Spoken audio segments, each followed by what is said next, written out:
दोस्तों नमस्कार। इन दिनों वक्फ बोर्ड बिल का घमासान चल रहा है और मैं समझता हूँ आज के दिन हमारे देश में मुख्य रूप से गद्दारों की गिनती में 4 लोग हैं। पहला नीतीश कुमार, दूसरा चंद्रबाबू नायडू, तीसरा चिराग पासवान और चौथा जीतन राम मांझी। ये लोग ऐसे लोग हैं जो सत्ता के सत्ता हासिल करने, सत्ता में बने रहने ये लोग देश को भी बेच सकते। इन लोगों की कोई अपनी आइडियोलॉजी नहीं है, जिसकी वजह से आज हमारे देश के जो मुस्लिम लोग उनके साथ नाइंसाफी है। महाभारत आप लोगों ने पढ़ा नहीं होगा लेकिन देखा जरूर है। लेकिन महाभारत में एक किरदार है शकुनी। सबसे पहले सवाल उठता है कि आखिर महाभारत हुआ क्यों? उसकी वजह क्या है? मैं समझता हूँ उसकी मुख्य वजह 2 थी। पहला, शकुनी का कैरेक्टर, शकुनी का चरित्र, और दूसरा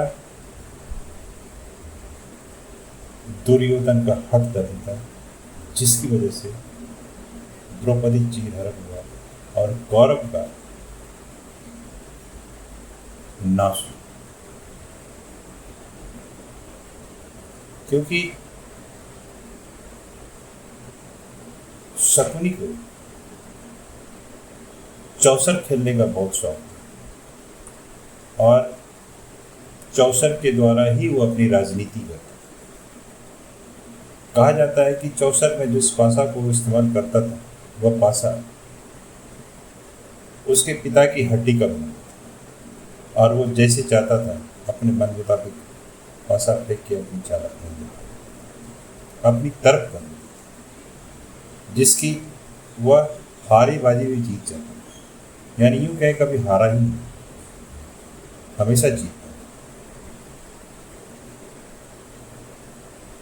और दूसरी सबसे बड़ी वजह ये कि शकुनी बहुत चतुर खिलाड़ी था चौसर। उसी तरीके से हमारे देश में अभी एक खेल जबरदस्त इन 10-11 साल से चल रहा है, हिंदू मुस्लिम का खेल। लोग खेलते हैं, जीत भी गए, कितने लोगों की जान गई, किसी की कोई परवाह नहीं। ये लोग सत्ता के पुजारी, सत्ता, सिर्फ सत्ता इनके पास होनी चाहिए। आखिर वक्फ बोर्ड बिल से भारतीय जनता पार्टी को, नरेंद्र मोदी को और अमित शाह को हासिल क्या होगा? कुछ भी नहीं। आज जिस तरीके से बिहार की परिस्थिति बनी पड़ी, कितने लोगों ने इस्तीफा दिया? जयंत चौधरी के कितने लोगों ने इस्तीफा दिया? अभी आप देखते जाइए, बहुत चीज होने वाला है। वक्फ बोर्ड बिल पास तो करवा लिया, लेकिन इसकी आग पूरे देश में लगी। और जिस तरीके से किसान कानून बिल मोदी सरकार ने वापस लिया, इसको भी वापस लेना पड़ेगा।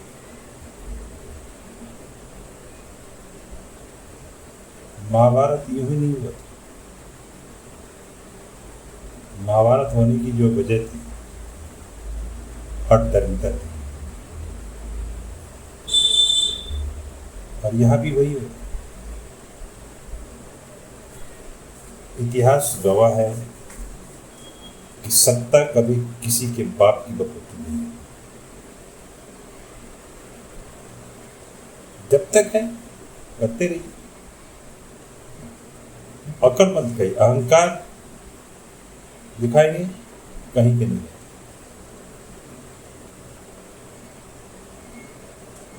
अंधभक्तों को जब इतनी समझ नहीं है, अमेरिका का टैरिफ उनको मोदी की तारीफ नजर आता है, तो ऐसे लोगों से आप किस तरह की उम्मीद कर सकते हैं? अमेरिकन राष्ट्रपति डोनाल्ड ट्रंप भारत के ऊपर टैरिफ लगा रहे हैं, और अंधभक्त खास करके जो मोदी भक्त, उन्होंने ये टैरिफ नहीं, ये लगता है कि मोदी की तारीफ है, क्योंकि मिलता जुलता सब। अब भैया अंधभक्तों को बेवकूफ बनाना बहुत आसान है, लेकिन अंधभक्तों को समझाना बहुत ही मुश्किल। नीतीश कुमार तो कहीं के रहेंगे ही नहीं। नीतीश कुमार की क्रेडिबिलिटी तभी खत्म हो गई थी जब इंडिया गठबंधन के साथ उसने छलावा किया, और अब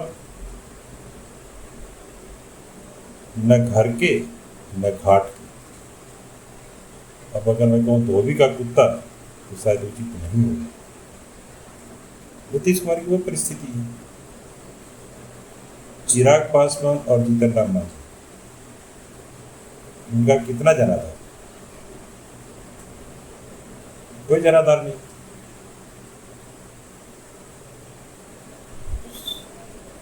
जनता इस बार इन लोगों को सबक सिखाएगी बिहार में, और इसकी आज जयंत चौधरी तक पहुंची है। आज उनके 2000 नेताओं ने इस्तीफा दिया। अब ये आंच चंद्रबाबू नायडू की तरफ भी पहुंच रहा है।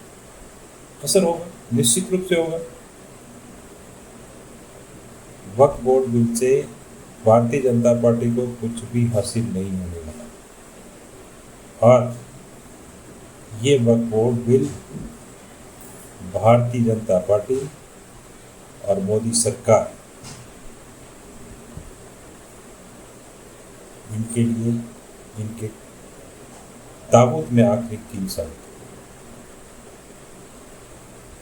सरकार पैसे के बल पे सरकार को बचाने,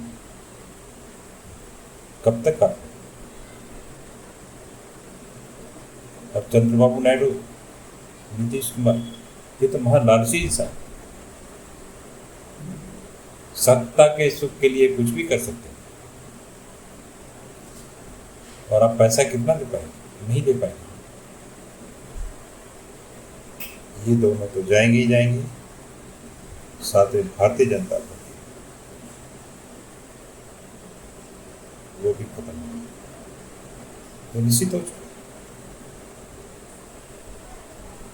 स्ट्रीम मीडिया इन चीज़ों को नहीं दिखा रही। आज तक, जी न्यूज, एबीपी न्यूज, न्यूज़ 24, ये सारे न्यूज़ चैनल जो हकीकत है उसको नहीं दिखा, लेकिन सोशल मीडिया इन चीज़ों को जिंदा रखे हुआ है कि सच्चाई और हकीकत क्या है वो लोगों के सामने आ रही है। आप छुपाते रहिए, क्या फर्क पड़ता है? लोग इतना बेवकूफ तो एक ही खबर को, एक ही न्यूज़ को तरह तरह के सोर्सेस से देखता है और अपना डिसीजन बनाता है।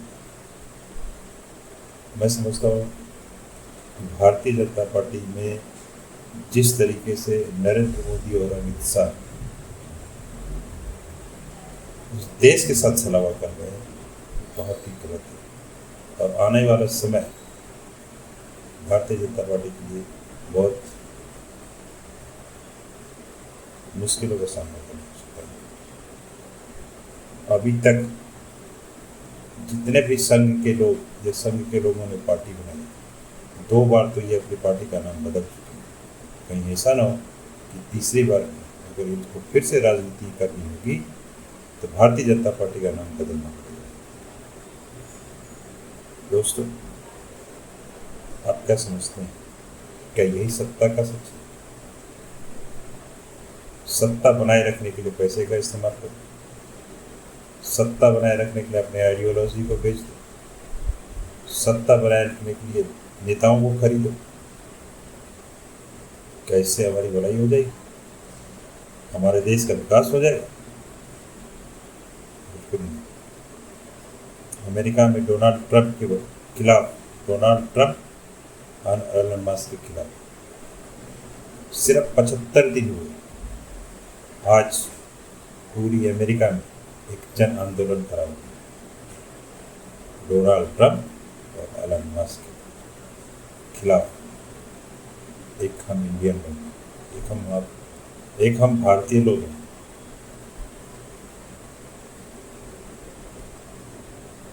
हम उन लोगों के नीचे काम करते हैं, उन लोगों के नीचे रह रहे हैं जिन्हें सत्ता में रहने का कोई अधिकार ही नहीं। वो हमारे लिए कानून बना रहे हैं, हम उनके कानून को पीछे फॉलो करते हैं, उनके बातों को फॉलो करते हैं। ये हमारे लिए सबसे बड़े दुर्भाग्य है। बहुत सारे पढ़े लिखे लोग, जब सत्ता ऐसे लोगों के हाथ में रहेगी तो आप क्या उम्मीद करते हैं कि आप तक विकास पहुंच पाए? दोस्तों,